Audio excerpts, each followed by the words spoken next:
ब्रह्मपुर सहर निकट पाराला महाराज engineering college रे गोमांस रंधिबा अभियोग घटना घटी कॉलेज 7 जन छात्रों को बहिष्कृत कले कॉलेज अध्यक्ष।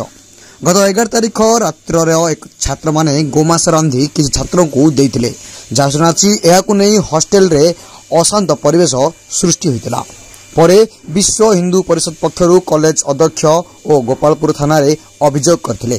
कॉलेज अध्यक्ष घटना को देखि कॉलेज रे एभली कार्य करथिबा 7 जन छात्रों को बहिष्कृत करछंती। कॉलेज रे अशांत वातावरण थिबारु एक प्लाटून पुलिस फोर्स मुतयन करायछि। पावड़ा महाराज इंजीनियरिंग कॉलेज रे गोमांस राधिबा अभियोग घटना घटी जायछि। Brahmapur bureau report KB news Odisha.